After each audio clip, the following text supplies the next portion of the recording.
자, 우리 이번 시간은 수치적 요약의 두 번째 시간으로 흩어짐에 대한 측도의 개념으로 여러분들과 같이 학습해 보고자 합니다. 우리 지난 시간에 중심성 또는 대표성에 대한 얘기를 해본 적이 있습니다. 그래서 산술평균, 중앙값, 최빈값 등을 우리 측도로서 사용한 그 결과들의 성질들을 살펴봤었는데, 오늘은 흩어짐이라는 부분을 좀 살펴볼까 합니다. 우리 다음 예제를 통해서 흩어짐에 대한 내용이 어떤 건지 같이 살펴보도록 하겠습니다. 다음 화면은 우리 3명의 골프 선수들이 있는데, 우리 골프는 일반적으로 골프채를 이용해서 골프공을 보다 더 적게, 다른 타인에 비해서 적게 쳐서 그 홀에 집어넣는 이런 게임이 되겠죠. 그래서 전체적인 타수의 개념이 적을수록 우리 이기는, 승자가 되는 그런 게임이 되겠습니다. 그래서 3명의 선수가 있는데, A라는 선수는 100%의 개념으로 항상 76타, 즉 76번의 타수를 기록해서 항상 경기를 마감하는 그런 선수가 되겠고요. B의 선수는 25%의 확률로는 67타를 치고 75%의 확률은 79타를 치는 이런 선수가 되겠습니다.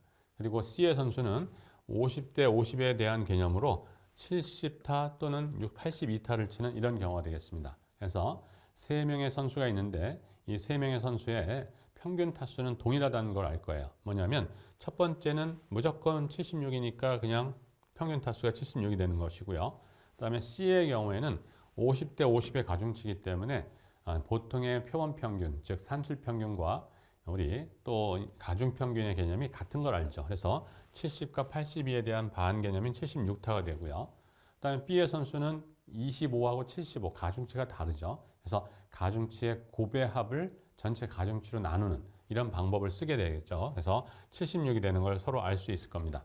자, 그래서 3명의 선수에 대해서 객관적으로 얘기할 때는 평균적으로 76타를 치는 사람들이구나, 이렇게 얘기를 할 수 있는데, 만일 서로 경기를 한다면 A, B 또는 B, C, A, C 해서 각각 경기를 했었을 때 그 승률을 따지면 어떻게 될까? 이걸 좀 살펴보는 거예요. 그래서 우리가 한번 이 승률을 따져보는 이런 것들을 살펴보도록 하겠습니다.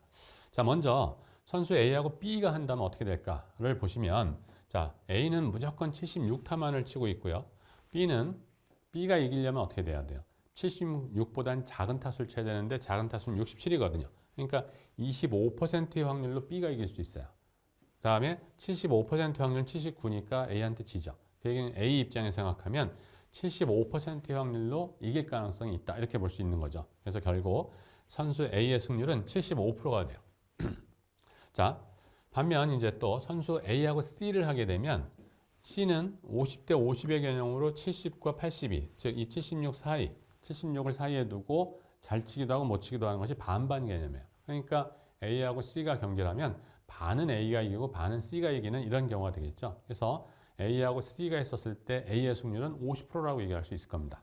자, 이제 반면 B하고 C를 하는 경우 약간 복잡하죠. 왜냐하면 경우의 수가 B도 2가지, C도 2가지니까 각각 4가지 경우에 대해서 이제 진행을 해야 되는 거거든요. 그래서 그 중에서 B가 이기는 경우에 대한 값을 합하면 되는 이런 형태가 되겠죠. 자, 우선 B하고 C의 경기를 하는데 B의 승률로, 여기는 C의 이제 패배율 이런 개념이 되겠죠. 자, 어쨌거나 B의 승률을 알면 또 C의 승률도 알 수 있는 거니까 B에 대해서 이제 살펴보도록 하겠습니다. 자, 그럼 우선 선수 C가 82타를 치면, 자, 선수가 만일 C에 대해서 먼저 82타를 치면 82보다는 무조건 작습니다. 79, 67이니까. 그럼 이 경우는 B는 무조건 이겨요. 그러니까 50%의 확률로 C가 82타를 치고 있는데, 이때는 무조건 B가 이깁니다. 자, 그 다음에 선수 C가 70타를 치면, 자, 70타를 친다는 얘기는 50%의 경우로 이제 70타를 치고 있죠. 그렇다면 B의 경우에는 67타를 쳤을 때 이기고 79타를 쳤을 땐 지거든요. 그러니까 B가 이기기 위해서는 67타를 쳐야 되겠죠. 그렇기 때문에 25% 확률이거든요. 그래서 바로 C는 50%의 확률로 70타를 치고 B가 25% 확률로 67타를 칠 때만이 이길 수 있기 때문에 바로 25%하고 50%에 대한 곱 개념인 12.5%의 확률로 B가 이기는 이런 경우가 되죠. 그래서 B가 이기는 경우가 이때 50%가 있었고 12.5%가 있었으니까 이 두 경우의 합을 하게 되면 지금처럼 62.5%에 대한 값이 나오는 거죠. 자, 그래서 A하고 B하고 C에 대한 평균 타수는 76타로 같지만 그 평균 값을 구성하는 요소들이 다름에 따라서 각각의 게임을 했었을 때 승률이 다른 걸 볼 수가 있어요. 그러니까 데이터가 평균 76에 완전히 몰려 있느냐 떨어져 있는 정도가 어떠냐에 따라서 뭔가 좀 다르게 얘기할 수 있는 여건이 있다. 이렇게 볼 수가 있는 거죠.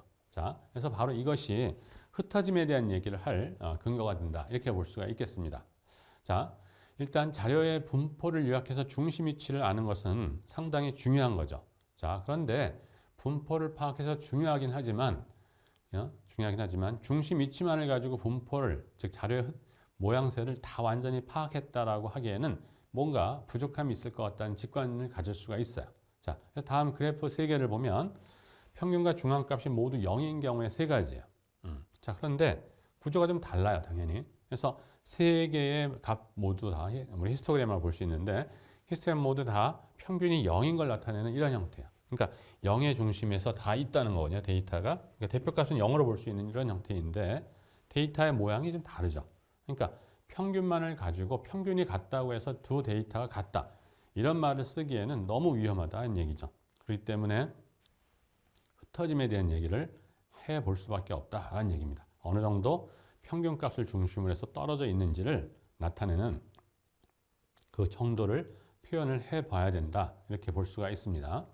자, 우리 가장 간단하게 볼 수 있는 흩어짐에 대한 얘기를 하는 것 중에 관측값에서 가장 큰 값과 가장 작은 값의 차이를 우리는 범위라고 그래요. 데이터가 취할 수 있는 위치에 대한 얘기죠. 한계점. 자, 그래서 이 범위라는 것이 큰 데서 작은 데를 빼는 거거든요. 이 작은 게 좀 작다면, 즉 범위의 값이 작다면 작은 값과 큰 값이 좀 붙어 있다는 얘기고요. 이 범위가 크다면 작은 값과 큰 값이 떨어져 있다는 얘기예요. 그 얘기는 어떻게? 데이터들이 몰려있다, 떨어져 있다를 얘기할 수 있는 아주 간단한 통계량이 되죠. 이런 것들도 우리가 흩어짐을 측정하는 하나의 도구로 볼 수 있다는 얘기입니다. 그래서 범위의 개념이 좀 있고요. 자, 우리 앞에서 백분위수, 사분위수를 정의한 적이 있는데 그 백분위수하고 사분위수 범위의 개념을 좀 살펴보려고 해요. 일단 백분위수는 우리 다시 한번 정의를 내린 것대로 하게 되면 중앙값하고 관련이 있었거든요. 그래서 중앙값은 어떻게 돼요? 관측값을 크기 순으로 나열했을 때 가운데 위치하는 값이에요.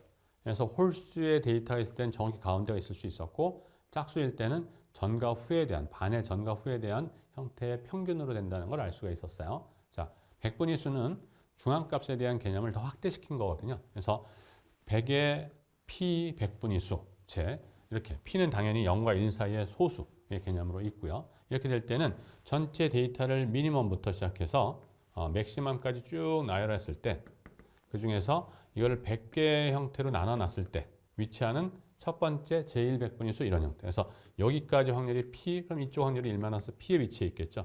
이때 위치할 수 있는 이 값을 우리가 제100p 백분위수라고 얘기를 하는 겁니다. 자, 4분위수는 말 그대로 또 4등분하는 케이스였죠. 그래서 우리가 했던 대로 관측값들을 작은 순서로 배열했을 때 전체를 4등분하는 값의 개념으로 해서 3개가 있는 걸 확인했었어요. 그래서 우리가 Q1, Q2, Q셋이라고 하고 각각을 제1사분위수, 제2사분위수, 제3사분위수라고 얘기했었고요. 백분위수를 빌어서 우리가 얘기를 하면 제1사분위수는 제25백분위수, 그 다음에 제2사분위수는 제50백분위수 또는 중앙값이라 할 수도 있고요. 중앙값을 중간에 위치하는 수다라는 개념에서 중위수라는 표현도 종종 씁니다. 그래서 중위수란 말도 있고요. 그 다음에 제3, 4분위수는 제75 백분위수가 되겠죠. 이렇게. 자, 그러면 그 중에 이 Q셋, Q둘, Q1 이런 세 개의 4분위수가 있는데 제일 작은 게 Q1이고요. 그 다음에 Q둘이 두 번째, Q셋이 크죠. 근데 범위란 건 뭐라 했어요? 큰 데서 작은 데를 뺀 거예요. 그래서 제일 큰 Q셋에서 Q1을 뺀 것도 상당히 중요한 통계량이 됩니다. 그래서 우리가 이것을 인터쿼타일 레인저에서 I, Q, R 이라는 개념에서 IQR로 정의를 해요. 이것은 Q셋-Q1이 됩니다. 그래서 이것이 왜 중요하냐면 우리 데이터를 이쪽에서 볼까요? 이쪽에서 쭉 데이터 크기를 나눠했을 때 데이터 이 정도가 Q1이 되고요. 뭐 이 정도가 Q들이 된다고 합시다. 그 다음에 Q들. 이 정도가 Q셋 되고 이렇게. 그러면 제1사분위수, 제2사분위수, 제3, 4분위수 이런 형태 될 텐데 Q셋에서 Q들을 뺀 이쪽 데이터를 이만큼의 데이터가 전체 데이터의 50%를 차지하는 거죠. 자, 데이터가 가운데 50% 있는 값을 대변할 수 있는 어떤 통계량이라는 얘기예요. 데이터가 있으면 우리 최저부터 시작해 최고까지 순서대로 나열하면 대부분의 맨만큼 그 집단을 대표하는 값들은 이 범위 안에 있을 수밖에 없죠. 그렇기 때문에 상당히 중요한 역할을 하거든요. 그래서 바로 이 Q3-Q1이 나타내는 제 4분위수 범위, 이것도 상당히 우리가 즐겨 쓰는 통계량이다, 이렇게 볼 수가 있습니다. 자, 우리 분산과 표준 편차에 대해서 이제 살펴보도록 하겠습니다. 자, 우리 관측값들이 x1부터 xn까지가 이렇게 있다고 한다면 이것들에 대해서 평균을 구할 수 있었죠. 그래서 우리 표본 평균을 xn 바로 한 적이 있습니다. 자, 그래서 우리가 이제 알아볼 건 뭐냐면 표본 평균은 xn 바인데 이때 xi에서 xn 바를 뺀 우리가 편차라는 표현을 써요. 그래서 이거를 시그마 기호가 있으니까 편차의 합이죠. 근데 이 편차의 합은 항상 0이 돼요. 어떠한 집단이라도. 자, 직관적으로 생각하면 평균이 xn 바면 이 관측값들의 거의 반에 해당되는 값은 이 평균보다 클 거고요. 그 다음에 반에 해당되는 값은 나머지 반은 평균보다 작은 게 일반적이죠. 정확히 반반은 나누지 않더라도. 그래서 적당량이 편차가 플러스 어떤 적당량은 마이너스가 되거든요. 그러니까 플러스 마이너스가 계속 상쇄돼서 없어질 가능성이 있죠. 근데 정확히 0이라는 얘기예요. 이건 시그마 기호를 이용해서 아주 간단하게 표현을 확인할 수가 있습니다. 그래서 시그마 기호를 이용하면 이게 편차의 합이죠. 시그마 기호 더 센 기호니까 이렇게 나눴을 수가 있어요. 나눴으면 이건 xi에 대한 합이고 이건 xm 바에 대한 합인데 xm 바는 i가 움직여지는 이 시그마 기호에서는 상수 역할이에요. 그렇기 때문에 이와 같은 xm 바 상수를 n번 더하는 거와 마찬가지니까 n배 xm 바가 돼요. 근데 우리 지난번에 봤었죠. n배 xm 바가 바로 뭐예요? 데이터들에 대한 합이죠. 그래서 바로 이것이 nxm 바다 이렇게 표현해도 좋고요. 그래서 nxm 바 빼기 nxm 바니까 0이 되죠. 그래서 편차의 합은 어떤 집단의 데이터든 간에 항상 0이 돼요. 자, 근데 편차라는 것은 즉 어떤 데이터가 표본 평균으로부터 멀리 떨어져 있으면 편차가 플러스로 꽤 크든지 마이너스로 꽤 작아요. 그러니까 편차가 많다는 얘기는 편차가 크다는 얘기는 흩어짐이 크다. 평균부터 멀어져 있다. 이런 얘기거든요. 그러니까 평균은 멀어져 있는 것들이 많으면 그 집단은 좀 멀어져 있는 거죠. 이런 개념. 그래서 그 집단을 전체를 얘기하니까 편차들이 합이 필요한 건데 그냥 합했다가는 무조건 0이 돼요. 어떤 모양새이든 간에. 그러니까 편차의 합을 흩어짐에 대한 측정 도구로 사용한다는 것 자체는 조금 문제가 있다. 조금이 아니라 완전히 문제가 있는 거죠. 그렇기 때문에 우리는 이걸 그대로 쓰지 못해요. 그래서 뭘 하냐면 편차인 xi-xm 바에 대해서 절대치를 합하거나 또는 편차들에 대해서 제곱을 한 것에 대한 합을 합치는 이런 개념을 봅니다. 그래서 우리 절대치하고 제곱 어디서 본 듯한 느낌이 있죠. 바로 평균과 우리 그다음에 중앙값에 대한 얘기를 할 때 바로 평균이 이런 제곱의 합을 최소로 시키는 양이었고 그다음에 중앙값이 절대치, 차에 대한 절대치 합을 최소시키는 양이었거든요. 바로 이런 형태에서 이런 것들을 우리가 보는 거예요. 그럼 이 값 편차가 크다면 제곱도 클 것이고 합한 것도 크면 전체가 커질 것이고요. 뭐 이런 거. 그러니까 절대치의 차에 대한 편차의 절대치의 합이나 또는 편차의 제곱의 합의 개념을 우리가 측정 도구로 쓰는 것이 일반적인데 우리가 이와 같은 절대치 함수는 좀 좋지가 않아요. 여러분들 아는 대로 절대치 x 이런 그래프고요. x 제곱 그래프는 보통 이런 형태거든요. 그러니까 이 날카로운 첨점 개념이 있어서 도함수에 대한 개념이 좀 힘들고 또 우리가 다루는 함수가 좀 쉽지 않습니다. 그래서 우리가 즐겨 쓰는 것은 요걸 좀 써요. 그래서 편차의 제곱의 합이 크면 클수록 흩어짐이 크다. 이렇게 얘기할 수가 있겠죠. 근데 이것도 좀 문제가 있어요. 뭐냐면 이 값이 커질 수 있는 건 조건이 여러 가지가 있는데 아예 흩어짐이 크든지 아니면 1부터 n까지잖아. 이 데이터가 많든지 데이터가 10개인 경우하고 10만 개인 경우에 대해서 우리가 이 값을 각각 구해보면 10개는 얘가 아무리 크다 해도 10번만 더하면 이런 되는 형태인데 이 데이터 값이 작더라도 10만 번을 더하면 더 커질 수가 있죠.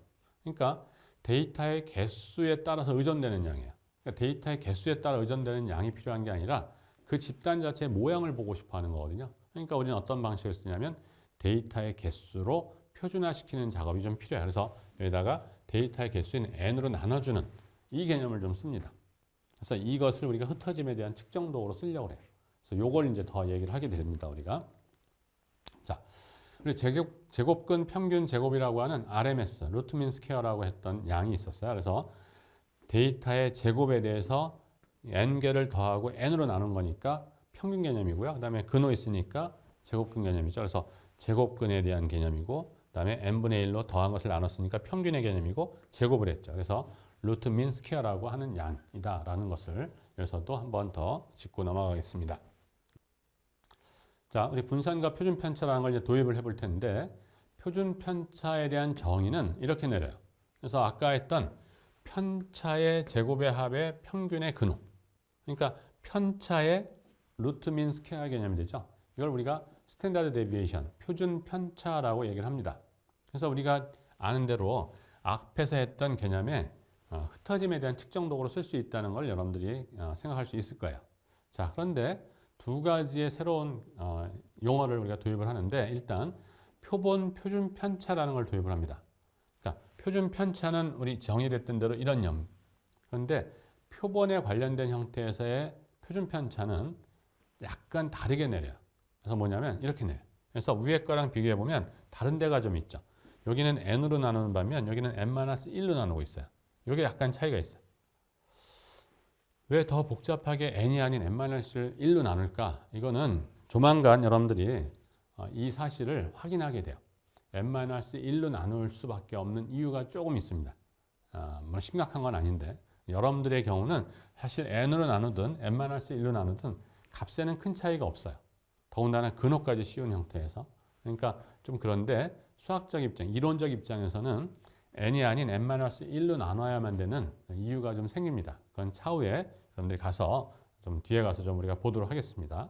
자, 그런데 이 표준 편차나 표본 표준 편차는 근호가 들어가 있어서 사람들이 다루기가 좀 쉽지 않아요. 그래서 우리는 어떤 걸 쓰냐면 바로 표본 분산이라고 하는 이 샘플 베리언스라고 하는 이걸 좀 씁니다. 그래서 S 스퀘어, SN 스퀘어 또는 스몰 문자의 표본 편차는 S 또는 S로 쓰고 있고요. 자, 이것은 표본 표준 편차의 제곱량으로 정의되는 양이에요. 그래서 우리가 이렇게 정의를 합니다. 그래서 S의 제곱은 SN 제곱 똑같고요. 그래서 여기처럼 편차의 제곱의 합을 n이 아닌 n-1로 나누는 거로. 우리가 좀 다루기는 좀 숫자가 커질 수 있지만 이것이 훨씬 더 편합니다. 자, 원래는 S, 표본 표준 편차로 우리가 이 단위를, 즉 흩어짐에 대한 측정 도구를 써야 되는데 근호가 있어서 좀 힘들다 그랬죠. 그런데 이제 분산으로 쓰는 겁니다, 우리가. 자, 그런데 문제는 이제 뭐냐면 분산으로 쓰게 되면 우리가 다루는 변수인 xi들에 대해서 제곱 수치가 쓰이게 되거든요. 그러니까 차원이 좀 달라요. 그러니까 이건 약간 주의할 필요가 있어요. 이 값의 크기에 대해서. 그래서 우리가 정의는 이렇게 내리고 있다는 사실을 알고 나중에 우리가 이것들에 대한 성질들을 살펴볼 때 더 자세하게 얘기하도록 하겠습니다. 우리 분산과 표준 편차를 하고 있는데 분산을 구해야 될 때가 많이 있어요. 그럼 분산에 대해서 계산을 하고 해야 되는데 원식을 쓰게 되는 것보다도 여기서 제시되고 있는 이 간편식이라는 개념을 좀 우리가 활용을 합니다. 간편식. 좀 식이 간편해졌다는 얘기죠. 그래서 간편식에 대한 정의는 이렇게 돼요. 그래서 S제곱이 앞에서 우리가 표분산에 대한 정의는 이렇게 됐거든요. n-1분의 1의 서메이션 편차인 xi-xm 바에 대한 제곱의 합 개념을 n-로 나눈 거. 자, 그런데 이걸 잘 쓰지 않고요. 이걸 쓴다라는 얘기예요. 이게 왜 이렇게 될까? 또 이 식은 이렇게 된다는 얘기고요. 이 식 간단하죠, 이거는. 왜냐하면 xm 바가 뭐냐면 아까 우리가 봤던 대로 xm 바에 대한 개념은 n분의 1의 서메이션 xi니까 우리 xm 바 대신에 이걸 대입하고 정리한 것뿐이 없어요, 이쪽은. 그래서 왼쪽과 오른쪽에 가운데 있는 식과 오른쪽에 있는 식은 같다는 걸 그렇게 어렵지 않게 볼 수 있는데 이렇게 된 것을 우리가 간편식이라고 얘기를 해요. 그리고 다음 차시에서 이 간편식의 유도를 해볼 거예요. 그때 가서 더 자세히 보기로 하고요. 그럼 원식을 놔두고 왜 간편식을 도입해서 쓰느냐? 사람이 계산할 때는 원식이든 간편식이든 상관이 없어요. 수학적으로 이퀄리티가 만족되는 거니까. 근데 우리 컴퓨터를 이용해서 임의의 숫자들에 대한 계산할 때는 컴퓨터 안에서 이루어질 때 계산은 완벽하지가 않을 수 있어요. 왜냐하면 컴퓨터는 유한 숫자까지만 계산할 수 있습니다.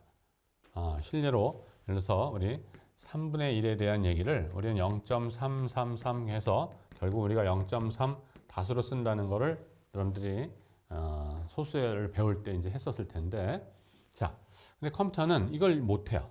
어느 정도 선에서 끝나서 이쪽은 다 에러 처리를 합니다. 그러다 보니까 계산이라는 걸 많이 하면 할수록 반올림에 따라서 값들이 변화가 생기고 뭐 여러 가지 문제들이 생기죠. 그래서 오차가 생길 가능성이 많아요. 이렇기 때문에 가능하면 컴퓨팅에서는 연산의 횟수를, 특히 그것도 곱셈에 관련돼서는 줄일 필요가 있습니다. 자, 그렇기 때문에 우리가 원식보다는 간편식의 경우가 연산의 횟수가 줄어듦을 알 수 있습니다. 여러분들 카운팅 해보면. 그래서 이 간편식을 좀 쓰게 돼요. 자, 그 다음에 또 즐겨 쓰는 것 중에 하나가 점화식이라는 개념이 있어요. 그래서 여러분들 점화식 그러면 수열에서 여러분들 배운 적 있을 거예요. x의 n-1에 대한 형태의 어떤 함수 관계식이 x의 n을 갖다 형성하는, 그러니까 과거의 정보로부터 다음번째 현재 정보 얻을 수 있는, 또는 현재까지 정보에서 미래에 대한 정보를 얻을 수 있는 이런 관계식이 있는 숫자의 나열들이 있죠.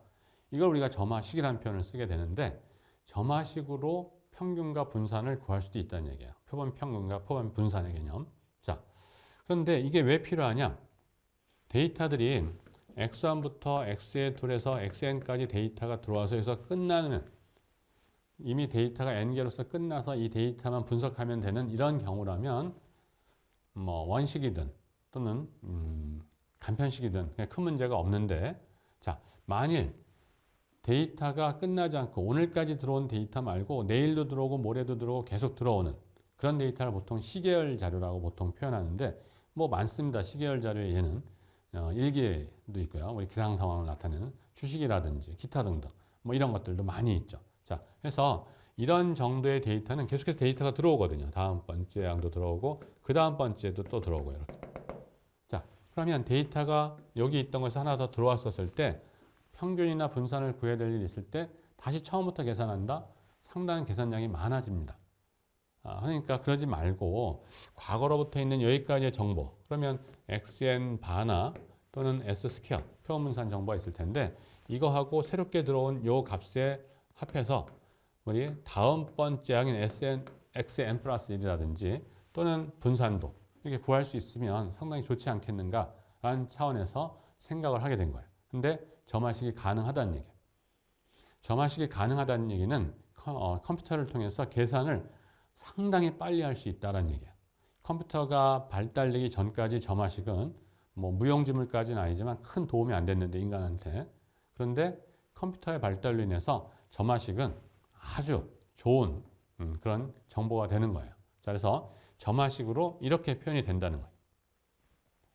j 플러스 1번째까지에 대한 평균은 j2번째까지의 평균에 j2번째까지의 평균과 j 플러스 1번째 값의 차이. 이건 편차라고 할 수 없어요. 그냥 차이 나누기 j 플러스 1. 그러니까 과거의 정보인 xj 바까지에 대한 정보하고 오늘에 대한 데이터인 j 플러스 1번째의 데이터가 들어와서 이 데이터의 결합에 의해서 j 플러스 1번째까지의 평균을 이제 나타낼 수 있다는 얘기죠. 그러니까 상당히 과거로부터의 값을 매번 할 수 있는 게 아니라 해야 되는 게 아니라 끊어서 할 수 있다는 얘기죠. 추가적으로만. 자, 분산도 표현이 돼요. 좀 복잡하지만 이렇게.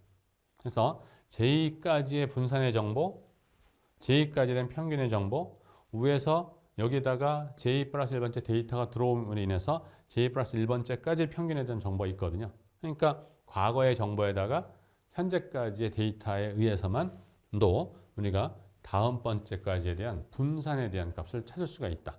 그렇기 때문에 점화식 개념이죠, 바로. 그래서 점화식으로도 이렇게 표현이 된다는 얘기입니다.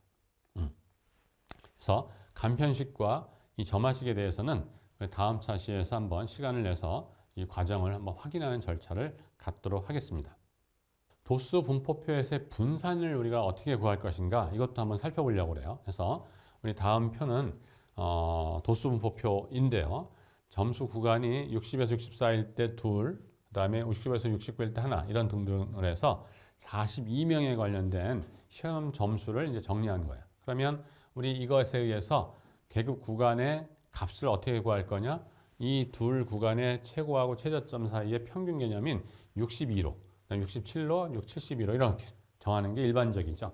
일반적이란 얘기지 100%꼭 이렇게 해야 된다는 건 아닐 수 있는데 일반적으로 그렇다는 얘기예요. 그래서 결국은 여기까지의 값을 주어졌으면 우리는 더 진행해서 여기까지를 얻을 수 있고 간단하게 그렇게 되면 결국은 62점이 2명이요, 67점이 1명이고 72점이 4명이고 이런 등등의 데이터예요.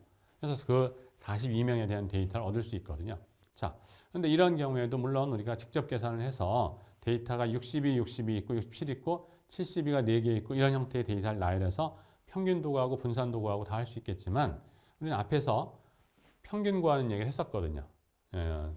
분포표에서 평균 구하는 거. 그것처럼 도수 분포표에서 분산도 마찬가지로 우리가 구할 수가 있다는 겁니다. 자, 그래서 우리 앞에서 봤던 식 중에 이런 게 있었어요. 그래서 표본 분산에 대한 간편식에서 데이터의 제곱의 합 개념을 n을 곱하고요. 그다음에 데이터의 합에 대한 전체 제곱을 해서 뺀준 것을 데이터의 개수하고 하나 뺀 것에 대한 곱의 개념으로 나눠준 이런 형태. 자, 그러면 이때 데이터에 대한 제곱의 합 개념을 데이터는 어떻게 돼요? 요거하고 요 곱한 놈에 대한 두 개가 있잖아요. 그러니까 이거에서 제곱의 한 두 개가 필요하거든요. 그러니까 결국은 어떻게 되냐면 이렇게 되죠. 여기 제곱에 대한 얘기니까 이 양이 이렇게 될 거예요. 그렇죠? 그래서 이 양이 바로 여기에 해당되는 양이죠. 그래서 이런 형태. 그 다음에 여기는 어떻게 돼요? 데이터에 대한 합개념이니까 요거 자체예요. 그렇죠? 그래서 데이터의 합개념. 그래서 요것들에 대한 값을 우리가 구할 수 있고 요거에 대한 것도 구할 수 있고 똑같이 해서 이렇게 하게 되면 결국은 이런 식에 대한 계산 결과를 얻을 수 있어요. 마찬가지. 그러니까 요거에 대한 유사성이죠. 그래서 요거는 도수가 있기 때문에 이 값 자체에 대한 것이 아니라 두 개가 있는 이런 형태잖아요. 그래서 결국은 도수에 대한 곱의 제곱의 합개념으로 하사하고 이때는 도수하고 자료의 값에 대한 곱의 합개념이죠. 그래서 그 결과를 가지고 하게 되면 약 62.4라고 하는 값에 분산을 구할 수가 있다. 그래서 도수 분포표로 주어졌을 때도 우리는 평균도 구할 수 있고 분산도 구할 수가 있다라는 걸 이제 우리가 알 수가 있습니다. 자, 우리 이번에는 표준 측도라고 하는 G스코어라고 명명되어 있는 이 통계량에 대해서 한번 보도록 하겠습니다. 자, 평균하고 표준 편차가 다른 종류의 자료들이 꽤 많이 있을 수 있어요. 이것들을 근데 우리가 서로 비교를 해야 될 때가 있습니다. 예를 들면 여러분들 수능을 봤었을 때 탐구 영역을 선택하게 돼 있는데 그 탐구 영역의 선택이 자유롭죠. 4개를 다 볼 수도 있는 상황도 있을 수 있겠지만 보통 2개, 두 교과목을 여러분들이 할 텐데 그 학생들마다 교과목이 다르게 이제 선택이 될 텐데 그렇게 되는 다른 교과목들에 대해서 우리가 입장에서 어떻게 적용을 해야 될까 해서 하는 것이 표준화 점수의 개념을 가지고 이제 반영을 하죠. 자, 해서 여러분들이 이제 그런 것들에 대한 비교를 했었을 텐데 말 그대로 두 개의 다른 집단이 있으면 평균도 다를 것이고 분산도 다를 것이고 기초적인 자료 정보가 다를 수 있거든요. 이것들에 대해서 도대체 어느 정도 흩어짐이 있다고 볼 수 있느냐, 흩어짐에 대한 비교를 어떻게 할 거냐 이런 개념의 의미가 이제 G스코어, 표준 측도가 되겠어요. 그래서 표준 변화량이라고 얘기하기도 하고 표준 측도라고 얘기도 하고 그냥 영어명으로 G스코어라고 얘기하기도 합니다. 그래서 정의는 이렇게 내려요. 그래서 원 데이터에 대해서 평균을 빼서 그러니까 평균으로 좀 보겠다는 얘기죠. 평균의 위치점으로 바꿔놓고 보겠다는 얘기고요. 그 다음에 각 집단에 대한 표준 편차 개념으로 표준화시켜버린 거예요. 그래서 이와 같이 해서 편차를 표본 표준 편차로 나누어서 만들어진 값이 바로 G스코어라는 얘기예요. 이걸 Z로 써요. 자, 그래서 이것들을 보면 편차가 플러스가 된다. 그러니까 평균보다 높으면 표준 측도는 0보다 큰 값을 갖게 되고요. 평균보다 작은 값은 표준 측도는 마이너스 값을 갖게 되는 이런 특성이 있어요. 자, 그런데 더 나아가서 이 표준화 측도인 G스코어라는 값은 아주 좋은 성질이 있는데 어떤 경우라도 이렇게 표준화를 하게 되면 좋은 게 뭐냐면 무조건 평균이 0이 돼요. 분산은 1이 돼요. 그러니까 어떤 데이터든지 간에 표준화를 시킨다는 개념의 의미를 갖습니다. 자, 이건 이제 지금 안 할 것이고요. 곧 여러분들이 같이 확인할 시간이 있을 거예요. 자, 표준화를 하게 되면 평균이 0이고 표준 편차가 1 또는 분산이 1로 항상 지정되어 있다라는 개념이에요. 자, 그렇기 때문에 우리가 모든 데이터를 같은 잣대를 가지고 판단할 수 있게끔 이렇게 만들어 놓은 겁니다. 오케이? 자, 그래서 이걸 본 거고요. 그래서 표준 측도는 결국은 원래 데이터가 전체 자료 중에서 어느 정도 위치에 있는지를 나타내요. 자, 뭐냐면 표준 칙도가 1이라고 하는 얘기는 요 값의 차이가 S가 된다는 얘기예요. 자, 표준 칙도가 1인 건 표준 칙도가 2라고 하면 요 값의 차이가 2배S가 된다는 얘기예요. 자, 그러면 무슨 얘기냐면 1일 때는 평균으로부터 1배 표준 편차보다도 큰 쪽에 있지만 2가 되면 2배로 큰 데가 있어요. 그러니까 표준 칙도는 X가 전체 자료 중에서 위치에 대한 얘기를 그 집단 간에 있어서의 그 집단이 차지하는 상대적 위치가 어디에 있는지를 보는 거예요. 그래서 상대적 위치들에 대한 비교를 해볼 수가 있다. 이렇게 이제 생각할 수 있습니다. 자, 그래서 예제를 통해서 표준 칙도를 이런 데 써먹는구나 하는 걸 볼 수가 있을 거예요. 어떤 학과 학생들의 성적표가 우리가 영어하고 수학 실력 시험을 봤는데 평균이 0이고요. XM 반대, 평균이 60이고 영어가 수학은 55점인 그런 시험이 있었다고 가정하고요. 다음에 각각의 영어의 표준화, 그러니까 표준 편차죠. 표준 편차는 21이 됐고 수학은 16점이 됐다. 이렇게 이제 볼 거예요. 자, 이런 상황에서 어떤 학생이 영어는 81점, 수학은 75점을 맞았다.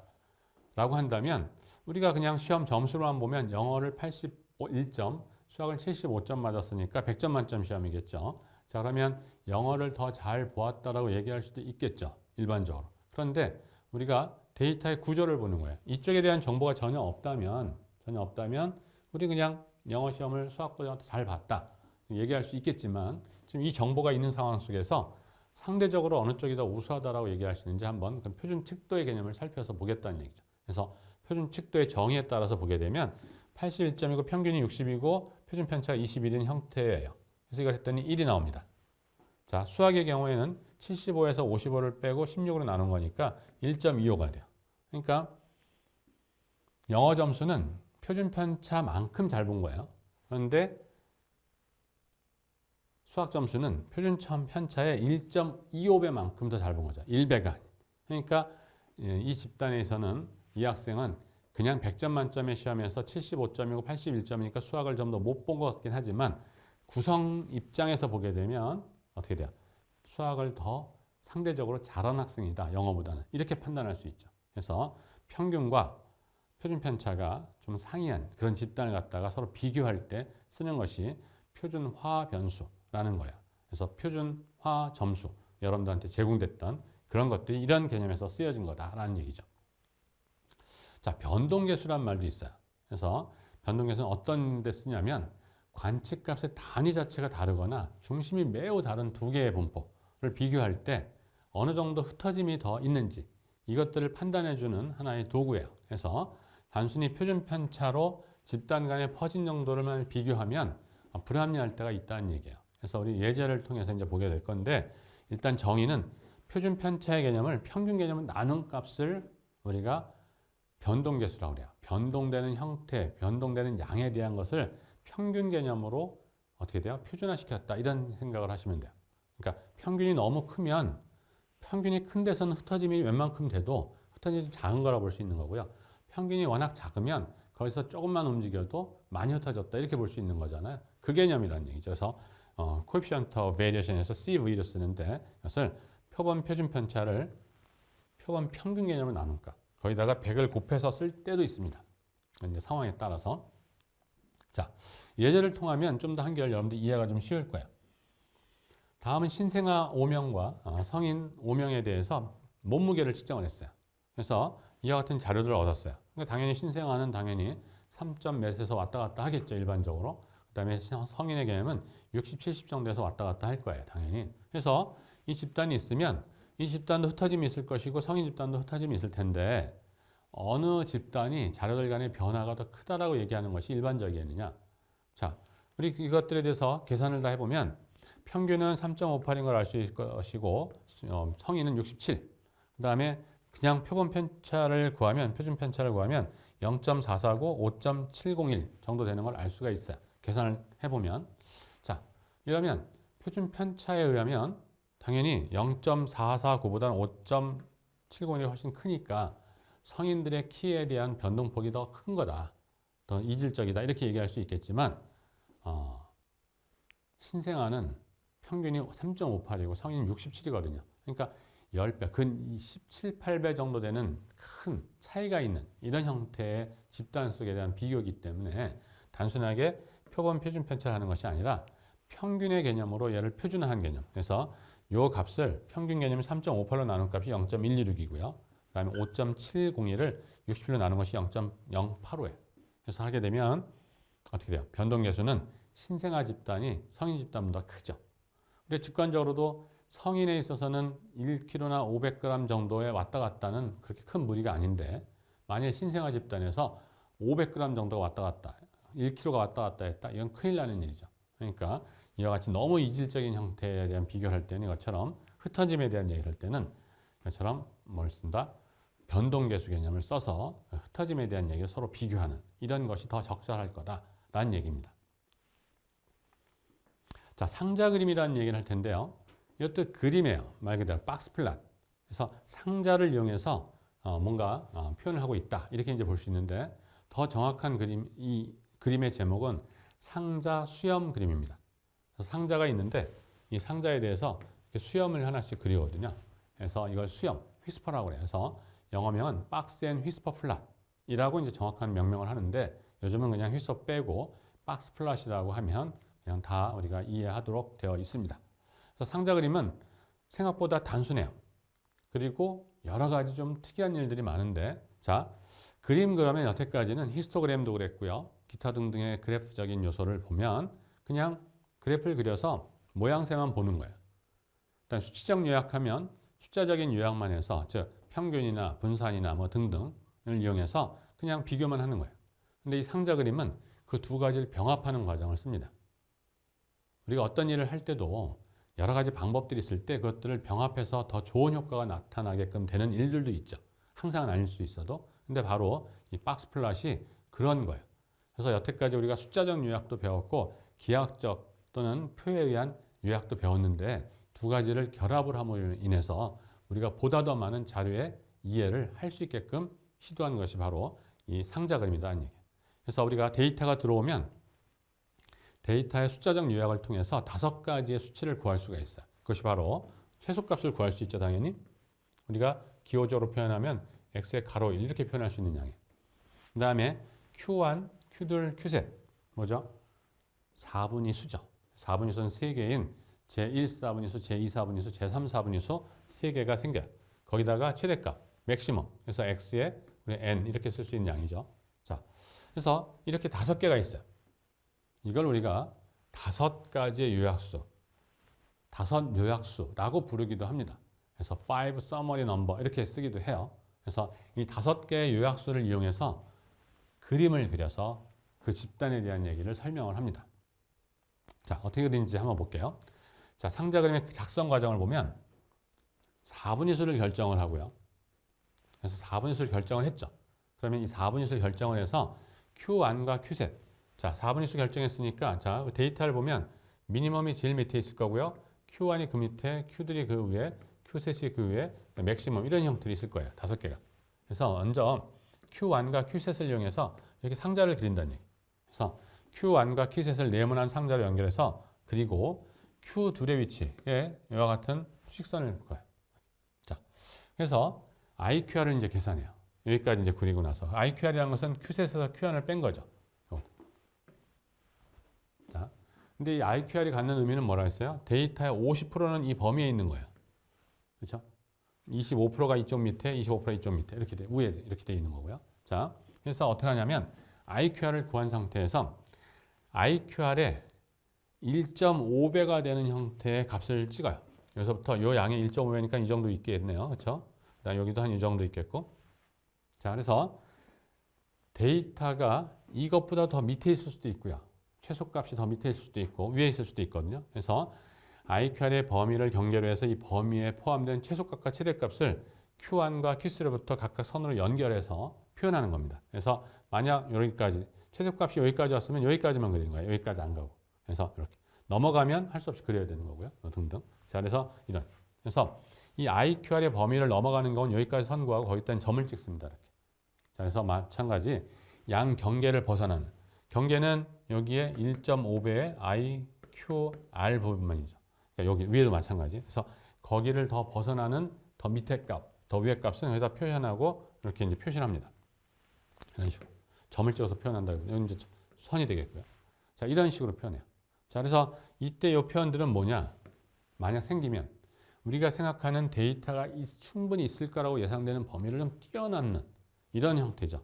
그래서 이름도 아웃라이어, 우리가 생각하는 범위를 벗어난 정도에 위치하는 점이다 라는 개념으로 아웃라이어를 했고, 우리는 그것을 이상점이라고 이제 번역을 했습니다. 또는 이상치.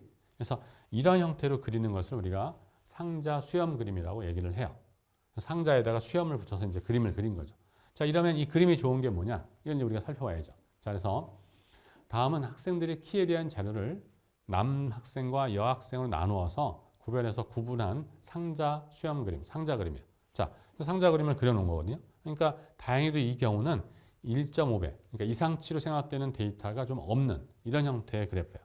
자, 그런데 이걸 보고 우리는 뭘 볼 수 있느냐?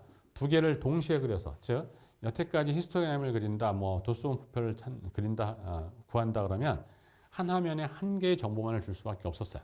그런데 이것처럼 남학생과 여학생을 분리해서 남녀뿐만이 아니라 7가지 무지개 색깔에 대한 것도 다 할 수 있고 등등. 그래서 더 세분화된 걸 더 분류해서 볼 수도 있죠. 그래서 한 화면에 우리가 원하는 정보를 더 세분화된 정보를 볼 수도 있는 그런 장점이 좀 있고, 보니까 어떻게 돼요?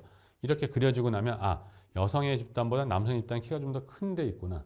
또 이런 경우에 큰 쪽보다는 작은 쪽에 데이터가 더 몰려있게 되는구나. 이런 등등을 볼 수도 있고. 그래서 이런 여러 가지들에 대한 형태를 볼 수 있어요. 그래서 이 상자 수형 그림의 장점을 보면 분포의 다양한 특성 하나의 그림에 함축을 시킬 수가 있고요. 그 다음에 상자 그림으로부터 중심 위치도 파악할 수 있고 퍼진 정도도 볼 수 있고, 그 다음에 대칭성에 대한 얘기도 볼 수 있고, 집중 정도도 볼 수 있고, 그 다음에 이상점도 우리가 체크해 볼 수 있는 이런 등등의 장점이 꽤 많이 있다는 얘기예요. 그래서 상자 그림을 데이터 분석 과정에서는 꽤 많이 여러분들이 그려보게 될 것이고 보게 될 겁니다. 그렇기 때문에 이것들은 상당히 중요한 거고 우리가 알아둬야 돼요. 그래서 이 상자 그림은 표로만, 그림으로만 요약하는 것으로 지나지 않고 거기에 숫자적 정보까지 같이 들어가서 볼 수 있는 아주 좋은 통계적 도구가 되겠다라는 얘기입니다. 자, 우리 R을 통해서 또 예제를 보면 우리 상자 그림이라는 파일을 여러분들이 불러들여서 보시게 되면 그때 하이트하고 젠더에 대해서 우리 성별에 따른 키에 대한 데이터가 들어가 있는 파일입니다. 그래서 이것들을 가지고 박스 플롯을 그리는데 조금 달라요. 그냥 여러분들이 박스 플롯해서 여기까지만 타이핑해서 볼 수도 있어요. 이렇게만. 그러면 이 경우는 여태까지 우리가 R을 통해서 잠깐 봤던 그런 이그젬플들이죠. 하이트란 변수에 상자 그림을 그리시오 그러면 상자 그림 하나만 나올 겁니다. 남녀가 섞인 상태에서. 그러니까 이 그래프랑 좀 달라지겠죠. 자, 그런데 2개, 3개를 그릴 때 우리가 어떤 인자에 의해서 뭘 그려라 이렇게 할 때 이제 하는 거죠. 그래서 바로 이런 형태를 쓰거든요. 그래서 한번 보시면 자, 이와 같이 이렇게. 그래서 이건 마찬가지로 y tilde x 이런 개념을 볼 수 있어요. 즉 함수관계 쓸 때 y equal fx의 개념이죠. 그래서 x 변수에 의한 y를 갖다가 표현하는 방식으로. 그래서 x축의 젠더, 성별의 형태가 나오는 것이고요. y축의 하이트의 개념이 나오게끔 되는. 그래서 그걸 tilde란 기호로 씁니다. 자, 이렇게 하게 되면 성별에 따른 우리가 봤던 히스토그램 형태가 나오는 거죠. 자, 이렇게 해서 우리가 상자 그림을 통해 그려서 집단을 비교도 할 수 있는, 즉 데이터를 파악할 수 있는 이런 일들이 있다는 얘기입니다. 자, 우리 마지막으로 이제 변환에 대한 개념을 잠깐 볼 텐데, 데이터 우리 표준화도 마찬가지 하나의 변환이죠. 원래 있던 값들을 다 표준화시키는 방법으로 변환된 것이고, 표준화 점수를 알고 우리가 어떻게 그 표준화시켰는지에 대한 역과정을 하면 원점수도 이제 파악해 들어갈 수 있는 거죠. 이런 것들. 자, 그래서 그것들에 대한 거는 이것처럼 선형적 관계의 개념이 있어요. 그래서 우리 이렇게 생긴 거를 선형 변환이라는 표현보다는 선형 변환과 좀 유사하다는 개념에서 affine transformation 또는 유사 변환이란 말을 써요. 그래서 원래 데이터의 값에 상수 A라는 걸 곱하고 상수 B를 더해서 새롭게 만들어지는 이런 변환 자체를 우리는 유사 변환이란 말을 씁니다. 그에 반해서 선형 변환이라 함은 다음과 같은 얘기를 해요. 그래서 두 값에 대한 합에 대해서 변환한 값이나 변환된 다음에 합을 하나 갖고 그 다음에 상수를 곱해서 변환하든 변환한 다음에 상수를 곱해서도 같게 되는 이런 거를 우리가 선형 변환이라고 해요. 그래서 이 유사 변환하고 선형 변환의 관계성을 보면 요 B가 0이 돼버리면 그것이 바로 선형 변환이에요. 이런 형태에서 유사 변환은 선형 변환의 약간의 확장이다. 이렇게 보실 수가 있습니다. 자, 선형 변환을 하게 되면 이것처럼 상수가 추가된 1차 선형 변환인데 이것들에 대한 특징이 어떻게 유지가 될까? 그러니까 변환한 값에 대한 통계량의 성질들이 어떻게 유지가 될까? 이걸 생각해 보시면 첫 번째, 자, 최빈값 문제는 자주 나타나는 변수에 대해서 A를 곱해도 그것도 자주 나타나는 값이 될 거예요. B를 더해도. 그래서 원자료의 최빈값과 유사 변환된 자료의 최빈값은 같을 수밖에 없습니다. 요 개수에 대한 곱과 합에 대한 개념을 하게 되면 자, 그다음에 유사 변환된 자료의 중앙값은 어떻게 구하는 거냐? 원자료의 중앙값에 그대로 변환된 형태의 A를 곱하고 B를 더하는 방식으로 구할 수가 있다. 중앙 위치가 바뀔 리가 없죠. 상수를 곱한다고 바뀔 리가 없는 것이고요. 그 배수만큼만 영향을 받는 거니까. 그 다음에 같이 B를 더했으면 같이 움직여지죠. 그러니까 변환된 위치가 바뀔 수 없어요. 이런 형태. 자, 그 다음에 평균도 마찬가지. 어떤 자료에 대해서 평균이 있는데 그 평균의 상수배를 곱하고 변수 B를 더해서 상수 B를 더해서 만들어진 새로운 변수에 대한 즉 이와 같은 새로 변화된 자료의 평균 개념은 원래 자료의 평균에다 A를 곱하고 B를 더한 것 같다. 이렇게 볼 수가 있습니다. 자, 그래서 최빈값이나 중앙값이나 평균은 이런 관계성이 있는데 다 이런 거냐? 그렇지 않다는 얘기예요. 자료의 범위의 개념은 항상 큰데 작은 데를 빼죠. 근데 만일 A가 양수가 아닌 음수라고 한다면 이거는 방향이 바뀌기 때문에 큰 거 작은 거가 바뀌어져요. 그렇기 때문에 마이너스 배를 해줘서 이렇게 해줘야 돼요. 그래야 양의 값을 취할 수 있는 거죠. 마찬가지 표준 편차도 마찬가지고요. 왜냐하면 표준 편차의 근호 개념만 쓰기 때문에 양수화돼야 되거든요. A가 음수라면 이건 안 되는 거잖아요. 그래서 양수화된다 이렇게 생각하시면 되고요. 마찬가지 자료 IQR, 인터쿼타일 레인지도 이 범위랑 똑같은 방법으로 설명이 가능하겠죠. 그래서 이런 형태에서 우리 최빈값이나 중앙값이나 평균은 원자료의 최빈, 중앙, 최평균의 상수 곱하고 더하고의 성질이 그대로 가지만 범위나 표준 편차나 IQR 개념은 곱한 상수만 덧셈에 대한 건 영향을 갖지 않아요. 똑같이 자료가 이동했으니까 큰데 작은 거 빼도 서로 빠지잖아요. 그래서 없어지는 겁니다. 자, 그래서 이런 성질이 있다. 이렇게 볼 수가 있어요. 자, 우리 이렇게 해가지고 수치적 요약 방법 두 번째인 흩어짐의 측정 도구까지 살펴보았습니다. 약간 아직 우리가 확인하지 못한 그런 것들이 좀 일부 있지만 그건 뒤에서 우리가 하기로 하고 우리가 표준 편차, 그다음에 분산에 대한 정의를 했다라는 걸 여러분이 기억을 하셔야 되고요. 그다음에 우리가 표준화 측도라든지 그다음 변동 계수들도 여러분들이 살펴봤죠. 자, 그래서 우리 여기까지 해서 일단 그 흩어짐에 대한 측정 도구까지 살펴봤고 다음 시간에 좀 더 이어서 몇 가지 사항을 보고 이제 확률 개념으로 좀 넘어가도록 하겠습니다. 자, 수고하셨습니다.